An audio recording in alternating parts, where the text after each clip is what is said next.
Halo, selamat sore pendengar Cas Nalar, sebuah podcast untuk kembali mengisi daya nalar di tengah wirusan informasi di media sosial yang disampaikan oleh buzzer-buzzer pendengung-pendengung di Damas Raya. Ya, kali ini sudah 3 minggu ya kita tidak hadir mengisi konten ya, baik di YouTube, di Spotify atau di Google Bung Podcast. Miguel terlalu sibuk sebenarnya.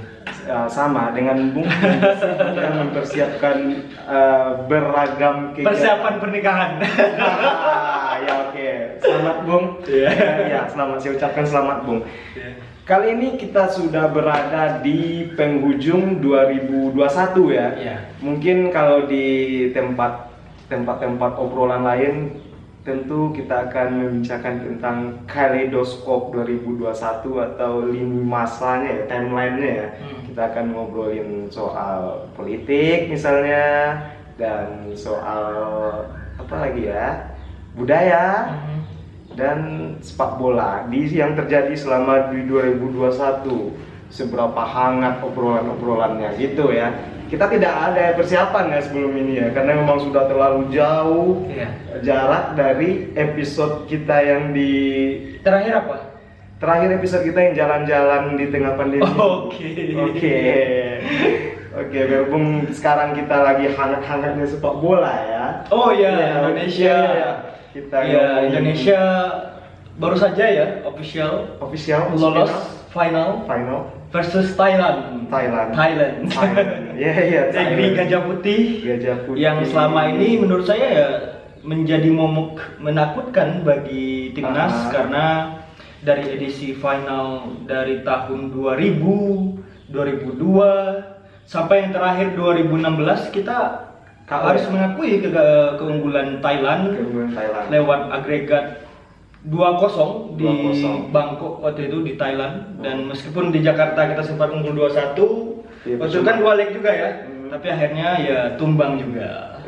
Tapi ada juga momen yang sangat manis tentang dan berhadapan dengan Thailand itu, Bung. Kapan? Waktu AFF 2010 kalau tidak salah.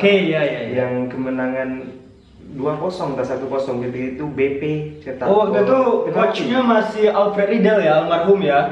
Yang dari Austria ya. Saya masih ingat waktu itu di fase grup Indonesia sangat superior, mengalahkan Thailand, Malaysia, tapi di final akhirnya tumbang lagi oleh negeri jiran Malaysia. Waktu itu kita di leg pertama di Kuala Lumpur, skornya 3-0 kalau tidak salah. Sapi Sali, dan di leg kedua di Jakarta kita hanya mampu membalas 2-1. Sungguh disayangkan karena waktu itu sebenarnya dari segi kualitas, dari segi teknik permainan sebenarnya Indonesia jauh lebih unggul, karena di fase grup seperti yang Bung ketahui kita unggul 5-1 waktu itu, mencukur Malaysia tanpa ampun di Gelora Bung Karno. Tapi kita tidak tahu ya, di final itu memang atmosfernya sangat berbeda. Karena berbicara tentang final, tentu kita berbicara tentang mental juara. Yang bikin kesal itu waktu Alfred Riedel menyesalkan pemainnya udah seperti seleb gitu ya. Ivan Bahdim udah gembar-gembor media kan terlalu dibesar-besarkan. Ini salah satu penyakit juga sih menurut saya, dan kita harapkan di AFF edisi kali ini tolong jangan terlalu euforianya, nantilah disimpan. Nanti kalau sudah juara, kita menang, baru kita euforia. Saya udah membayangkan euforianya seperti ini. Kalau sempat juara AFF itu berbulan-bulan isi media otomatis itu aja, belum lagi belum lagi mengulik sisi privasi pemain-pemainnya. Saya yakin akan seperti itu nanti. Kalau sudah juara menurut saya tidak apa-apa. Nggak masalah, no problem. No problem. Tapi setelah ini kan yang selalu jadi masalah kan, di saat timnas kita baru menapaki partai grand final, itu sudah digembar-gemborkan seperti juara dunia ya. Seakan-akan timnas kita sangat superior, tapi itu sebenarnya bagus sih sebagai untuk support dari media. Tapi kadangkala dalam sebuah turnamen ya kita perlu juga mengerem ya, sehingga mental pemain tetap fokus dan tidak terpecah. Sehingga mentalnya kuat, fokusnya bagus, sehingga memang target juara itu bisa direngkuh. Itu sih menurut saya. Ya kalau saya lihat dari permainan Indonesia, kalau bermain sama Thailand ya kita harus akui agak ketinggalan sih. Dari segi taktik jelas ya, kalau segi taktik Sintayong udah baik, tapi dari segi fokus ya pertama selain fokus juga menurut saya teknik sih. Karena contohnya teknik passing itu kan salah satu teknik mendasar di sepak bola yang harus dimiliki oleh pemain, dan Indonesia kalau dari segi taktik ya termasuk passing itu masih di bawah Thailand lah. Tapi poin positifnya saya melihat Sintayong ini pelatih kelas dunia, bukan abal-abal ini pelatih ya. Yang mana aja ditumbang. Iya, 2-0 ya waktu itu di Piala Dunia 2018 ya. Iya, 2018. Jadi kita sudah punya pelatih yang menurut saya berkualitas, punya mental juara ya. Pernah juga membawa klub Korea juara liga domestik, sekaligus pernah membawa Korea junior waktu itu saya lupa usia berapa, tapi juara. Intinya pelatih kita ini pelatih mental juara. Ya, kalau mau ngomong soal passing itu saya lihat Witan itu sangat keren. Witan seperti ini atau Safi ya gaya-gaya mainnya, dia gak egois gitu kan. Iya betul. Witan bagus, pemain muda potensial. Dan kali ini yang bikin saya kagum, terkesima dengan Sintayong ini, bagaimana pelatih ini berani membawa pemain-pemain muda. Kalau istilah media kan dia memotong satu generasi itu. Iya. Contohnya kan di lini belakang seperti Hansa Muyama, Zulfiandi di lini tengah, Argianto itu nggak dipakai lagi. Praktis.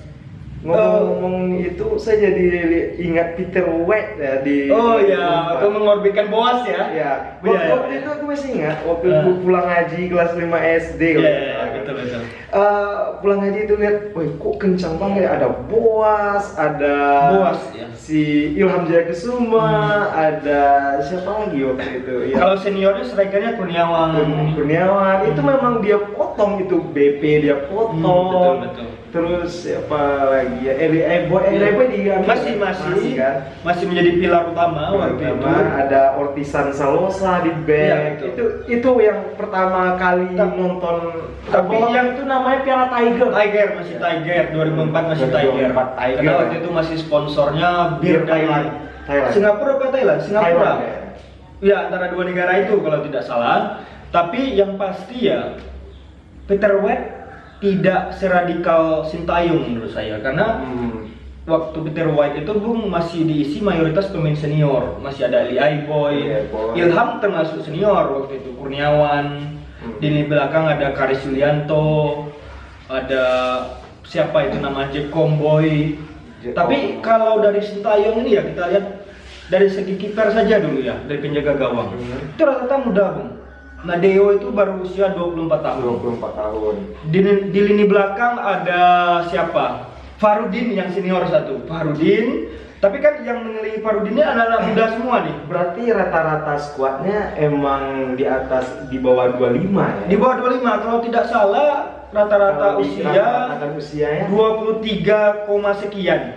Apa 22, sekian. Berarti regenerasi yang bagus. Bagus, karena menurut saya keberanian yang patut diapresiasi, karena menurut saya Sintayong ini boleh dikatakan berjudi, Bung. Setelah mengubah dengan pemain muda, ada yang diubah lagi sama Sintayong, Bung. Apa itu? Kultur olahraga, makanan, sport science.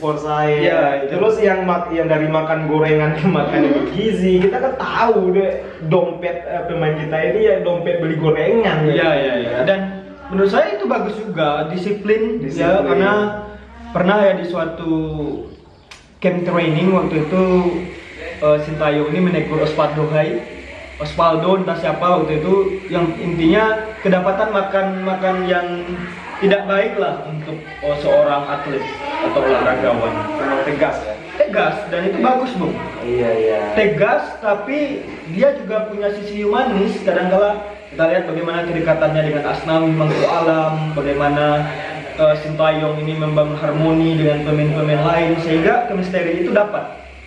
Jadi yang paling menarik lagi satu Bung menurut saya Sintayong ini, selain punya sisi humanis yang bagus, saya nggak pernah nih lihat Sintayong ini selama Indonesia itu anak-anak asuhnya bertarung di lapangan, dia nggak pernah duduk di bench loh. Dia selalu berdiri di pinggir lapangan. Iya. Kalau kita lihat pelatih-pelatih sebelumnya seperti Simon McManamy, Alfred Riedel itu kan sering duduk kan di bench. Itu kecenderungan baru juga aku lihat di AFF kali ini Bung. Dimana aku lihat ada pelatih Singapura juga berdiri, pipin sampai emosi-emosian loh. Memang gitu ya. Pelatihnya sekarang ya, hampir di semua pelatih seperti itu. Hampir. Tapi Sintayong punya alasan pada saat dengar di salah satu media, baginya ketika dia berdiri di lapangan mendampingi anak asuhnya tidak duduk di bench, itu menunjukkan bahwa dia juga sedang bertarung menemani anak asuhnya. Seperti Bung waktu mewakili mendampingi Undari itu ya. Iya, betul. Videonya ada saya. Iya, siap. Oke. Selanjutnya kita ngomongin apa nih? Kita ngomongin apa lah ya? Refleksi akhir tahun gimana? Refleksi akhir tahun gitu. Sepak bolanya udah tadi. Kalau sepak bola udah, kalau nggak sepak bola ini kita ngomongin nggak juara. Selamat. Juara. Yang penting tentu kita sebagai anak bangsa mendoakan Indonesia juara kali ini. Ini udah kesempatan yang ke-6 kali ya. Ke-6 kali. Jangan jadi runner up terus. Tentu kita mengharapkan doa seluruh lapisan masyarakat Indonesia, semoga di edisi kali ini Indonesia bisa menjadi number uno. Oke, lanjut kita ngomongin apa lagi? Ngomongin soal kebudayaan di medsos. Bukan ya, budaya bully di medsos. Gitu, ini itu paling apa ya? Saya kalau di Damasraya ya? Iya, kita posisinya tetap di kita ngobrol di Damasraya. Emang channel ini fokusnya kan awalnya di Kabupaten Feodal 4.0 ini kan sebenarnya. Iya, gaya buzzer itu seperti gaya abdi dalam di dalam zaman-zaman feodal Jawa dulu. Bagaimana melindungi tuannya, rajanya itu dengan sepenuh hati gitu. Tapi abdi dalamnya dengan peralatan yang lebih canggih, kekinian. Makanya saya dapat ilham ini kok ini feodal, tapi kita gunakan juga istilah 4.0 gitu. Jadi ketika feodal 4.0, bagaimana kamu hidup di zaman yang sangat maju, tapi pola yang kamu gunakan itu pola-pola feodal raja-raja kuno gitu. Itu Bung yang aku tangkap sama 2021. Menurut saya masa transisi juga sih, karena selama ini kan di Indonesia secara umum kan memang praktek seperti ini masih terjadi, dan praktek-praktek seperti di nasional itu menjalar ke level-level daerah. Kalau saya lihatnya bukan di situ. Jadi mulai dari penggunaan nama saja itu masih menggunakan raja ini, ya gunakan aja yang apa ya, lebih akademis gitu. Kok masih gunakan seperti itu? Oke, sebenarnya kecenderungan datu gela-gela seperti itu sangat feodal. Iya, karena konteksnya kan media sosial ya. Karena itu ruang yang jelas-jelas berbeda, contohnya dengan aspek adat, budaya, kerajaan dan lain sebagainya. Tapi melihat fenomena buzzer yang akhir-akhir ini cukup cukup agresif lah dalam mengcounter setiap serangan. Setiap serangan, atau bahkan saya tidak mengatakan serangan sih, itu justru sebuah masukan yang konstruktif, membangun, tapi seakan-akan di framing bahwa ini terjadi berdasarkan azas kebencian. Iya, Dan itu yang feodal, sangat itu sangat Kalau feodal, gitu. kalau tradisi berbalas pantun, counter argumen itu bagus. Tradisi Ini bagus. argumennya tahu nggak seperti apa? Kok kamu benci ya sama ini bapak ini? Bahkan bukan prestasi apa itu? Bahkan itu demokrasi kata dia itu yang tidak ada pun sedikit pun argumen yang progresif di dalamnya. Sangat konyol loh dia ngomong demokrasi tapi argumennya argumen pembelaan raja-raja kuno. Itu bahkan cenderung brutal ya, intimidatif kadang sudah barusan ya. Tadi pagi saya baca di salah satu media sosial, penggiat sosial di Dharmasraya, itu bahkan ada dikatakan monyet. Oh itu ada rasisme, monyet, dan itu menurut saya itu yang tidak bagusnya. Kalau masih taraf ide, adu ide itu bagus. Silakan bertempur pun kamu itu adalah sangat asik kalau gitu. Kalau udah dan itu memang harus kita rawat ya. Walaupun itu di konteksnya media sosial, tapi itu bagus. Adu ide di media sosial pun bagus. Karena itu kan sarana kekinian. Cuma kan landasannya tadi, bahan baku yang digunakan untuk membangun argumen itu yang menurut saya yang feodal 4.0 tadi. Iya betul. Dan itu yang kadang membuat lini masa media sosial kita. Akunku di tahun 2020 sebelum kampanye jadi korban satu waktu itu. Saya sering Facebook sering ngolok-ngolok feodal 4.0, ada intimidasinya, hati-hati dengan feodal. Terus saya balas dong, feodal itu bahasa Indonesia dan siapapun berhak menggunakannya. Iya, betul. Langsung sakit hati gitu. Astaga, feodal itu sebuah sistem kerajaan gitu.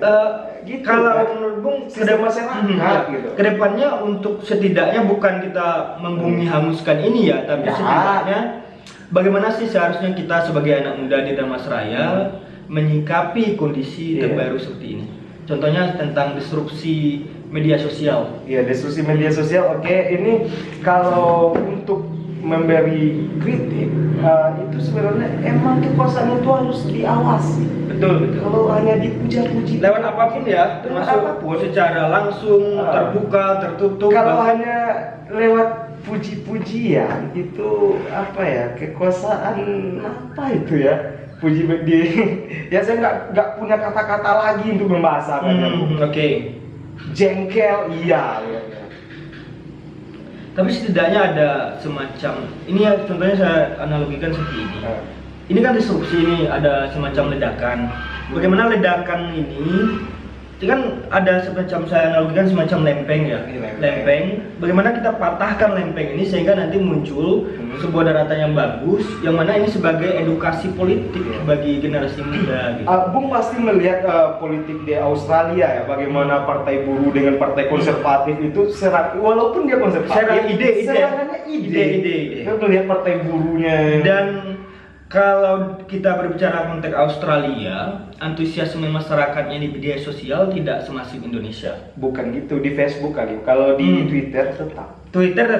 Kalau menurut saya dalam konteks Facebook, tapi taraf adu argumennya ya berbasis ide yang kuat, ya argumentatif.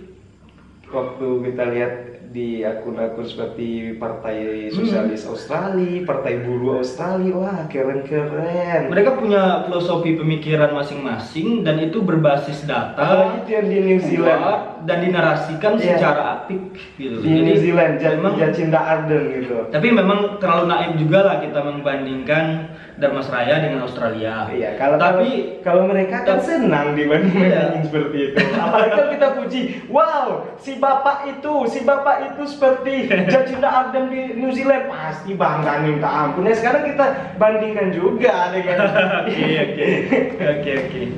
Tapi ya jelas ke depan ya kita berharap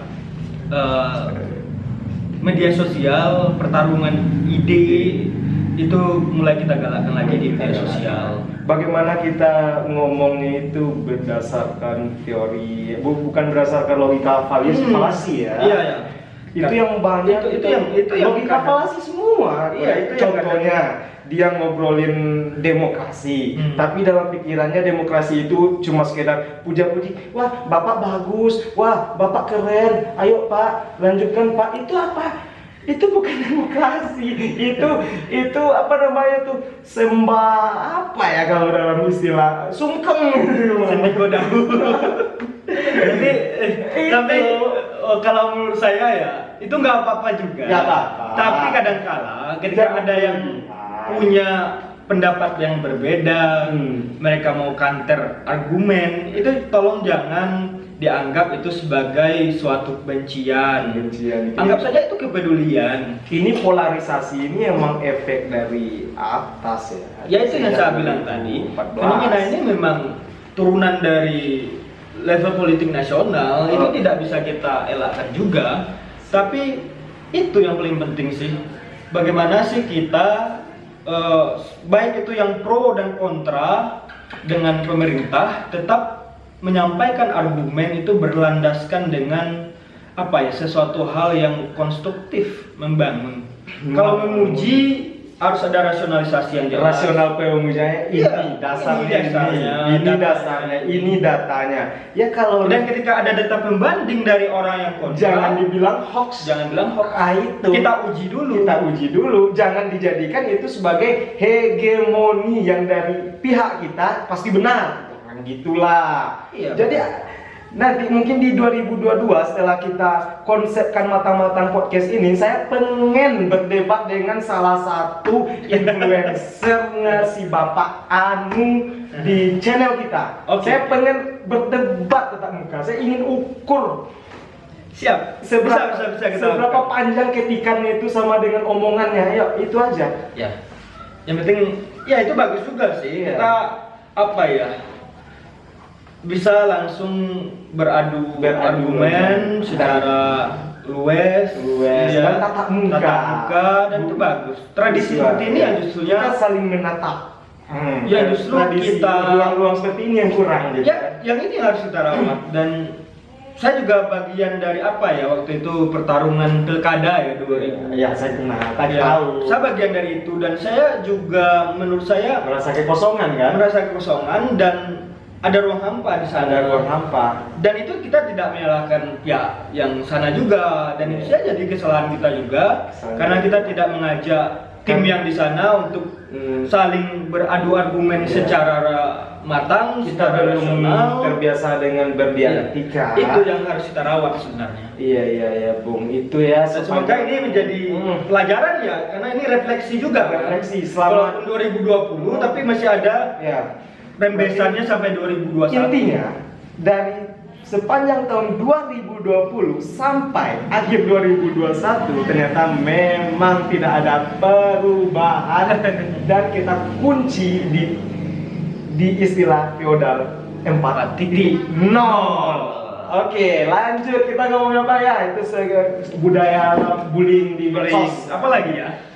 Kita ada hal lain nggak? Hal lainnya soal apa ya? Atau intermezzo lain? Intermezzo lain, contohnya vaksin gimana nih di Damas Raya? Vaksin. Oke. Bukan salah satu orang yang akhir-akhir ini bergelut juga ya di sini ya. Bergelut juga. Gimana pandangan Bung tentang vaksin di Damas Raya? Vaksin semakin kesini masyarakat semakin antusias.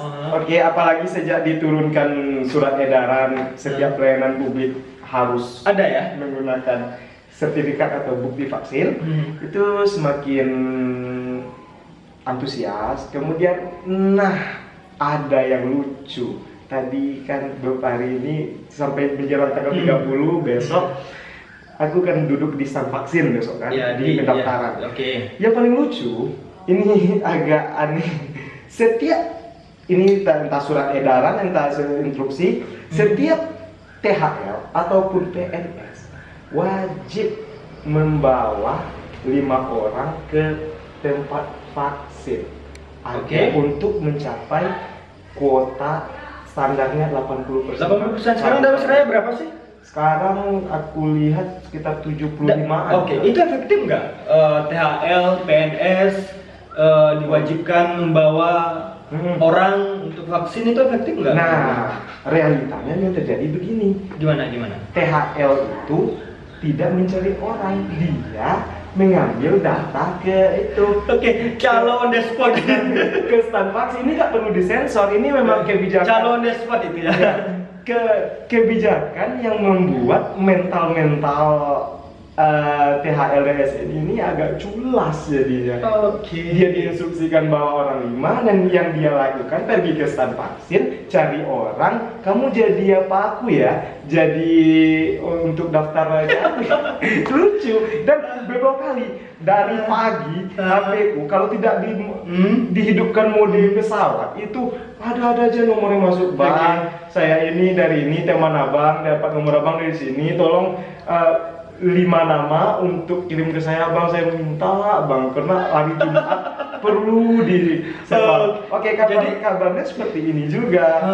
Ini kita harus cari juga, verifikasi juga kebenaran ya. Punishment dari tidak. Oh, ada punishment ya? Ini harus digaris bawahi, verifikasinya harus kita cari juga. Ini saya garis bawahi ya, verifikasi dicari juga. Perlu kita double check nanti.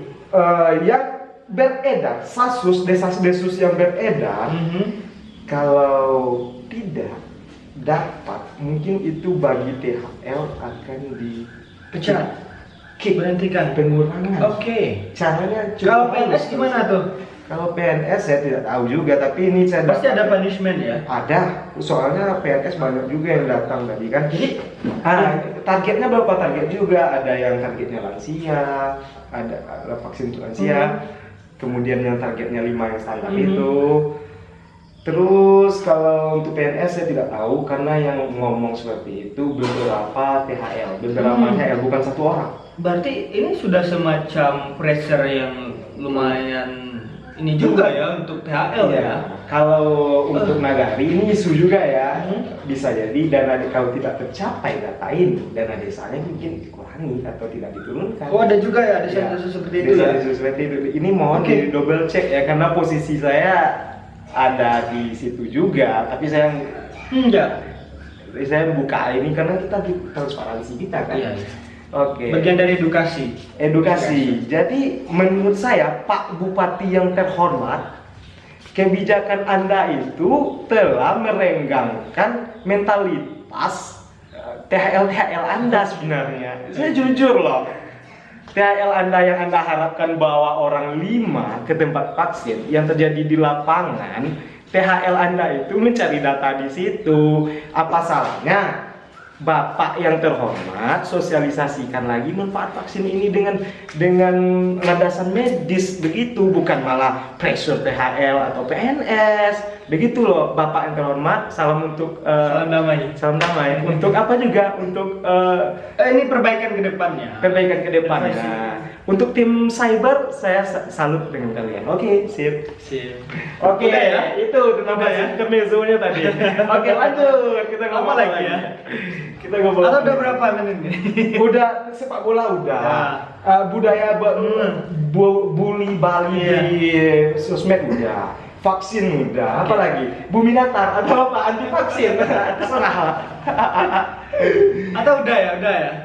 Kalau menurut saya sih ini sebentar ada yang lupa. Ini terlalu mungkin udah setengah jam lah.